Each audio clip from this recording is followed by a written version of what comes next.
बुद्धिमान सास। मधु की शादी के कुछ सालों में ही उसके पति की मृत्यु हो जाती है, जिसके बाद उसके ऊपर सास की जिम्मेदारी आ जाती है और वो अब अपनी सास के साथ घर में अकेली रहती है। मम्मी नाश्ता बना दिया है, टाइम से खा लेना। दोपहर का खाना शीला आकर बना देगी, मैं ऑफिस जा रही हूँ। अरे क्यों उस टेप रिकॉर्डर पर पैसे खर्चा करती हो? इतना काम मैं खुद भी कर सकती हूँ। हाँ बिल्कुल, आधे समय तो जोड़ों के दर्द की दवाई खाती हूँ और फिर काम करने की बात करती हो। दवाई खाती हो तो क्या, मैं अभी भी अकेली 10 पर भारी हूँ। हाँ मैंने मान लिया। मधु घर से चली जाती है, जिसके बाद सास नाश्ता कर दवाई लेकर टीवी देखने बैठ जाती है। दोपहर को शीला घर आती है। अरे क्यों माँ जी, आज किस बात से मेरी नौकरी बची? अरे चल ज्यादा बकबक मत कर, काम कर अपना। शीला खाना बनाने लगती है और सास वहीं पास में बैठ जाती है। माँ जी, मैं तो हमेशा ही बोलती हूँ दीदी की दूसरी शादी करा दो। कब तक आप 2 औरतें घर में अकेली रहोगी? आजकल माहौल भी बहुत खराब है और फिर दीदी की उम्र भी तो निकली जा रही है ना। तेरा नाम टेप रिकॉर्डर सही रखा है मैंने। तेरी एक ही बात को रिपीट मोड पर चलाने से वो पूरी नहीं हो जाएगी, इसलिए मेरी बहू से ज्यादा खाना बनाने पर ध्यान दे, नहीं तो कहीं वो भी तुझसे मुंह ना फेर ले और नौकरी चली जाए। क्या माँ जी, आप भी हमेशा मेरी नौकरी के पीछे ही पड़ी रहती हो। तो क्या तेरे पीछे पड़ूं?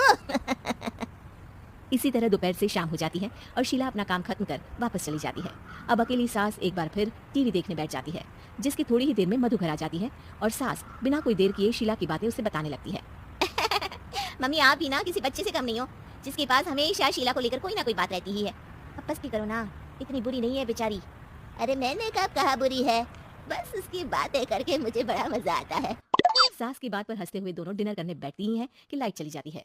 अंधेरे में मधु मोबाइल की फ्लैश लाइट जलाकर मोमबत्ती ढूंढने लगती है।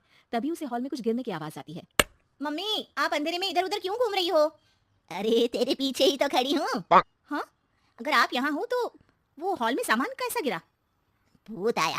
अरे मुझे क्या पता, जाकर देखना पड़ेगा ना। दोनों हॉल में जाते हैं लेकिन वहाँ कोई नहीं होता। अब उन्हें कमरे में से सामान गिरने की आवाज आती है। लगता है ये भूत चोरी करने आया है, इसे वापस कब्र में पहुंचाना ही पड़ेगा। बस हाँ, आप ज्यादा ना तीस मार खा मत बनो, मैं पुलिस को फोन करती हूँ।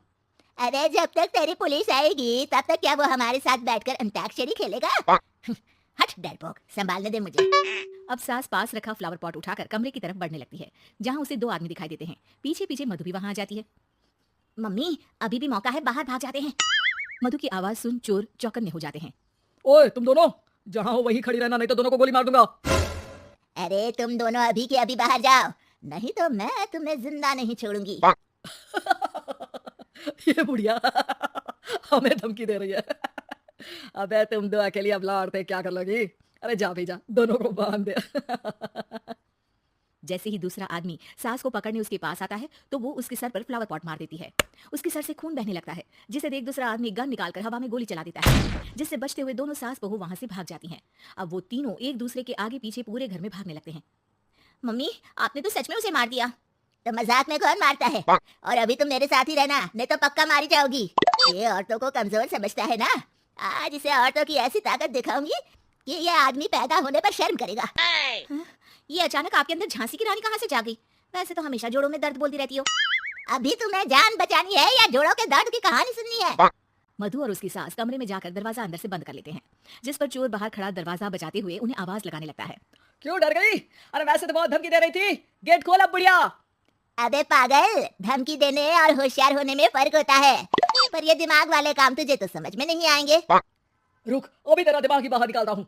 ये कहते हुए चोर गोली चलाने ही वाला होता है कि सास अचानक दरवाजा खोलकर उसके मुंह पर परफ्यूम डाल देती है, जिससे चोर गन फेंककर दर्द से चिल्लाने लगता है। मम्मी, अरे बहुत दर्द हो रहा है, कोई बचाओ, इसे हटाओ प्लीज, मैं किसी को कुछ नहीं करूंगा। क्यों रे, क्या थोड़ा सा दर्द होते ही मम्मी मम्मी करने लगा? अभी तो औरतों को कमजोर बोल रहा था। भूलियो मत, एक औरत ने ही तुझे इस दुनिया में जन्म दिया है, और वो भी तुझे ये दर्द हो रहा है ना, उससे लाख गुना ज्यादा दर्द सहकर। इसलिए औरतों को दोबारा कमजोर भूल कर भी मत बोलियो। वाह मम्मी, आपका ये रूप तो मुझे पता ही नहीं था, आपने तो कमाल ही कर दिया। कहा था ना, अकेली ही 10 पर भारी पड़ सकती हूँ, ये तो फिर भी 2 ही थे। इतनी देर में पुलिस भी वहाँ पहुँच जाती है। आ गए आप, कर लो इन्हें अरेस्ट और जेल में बैठकर अंताक्षरी खेलना।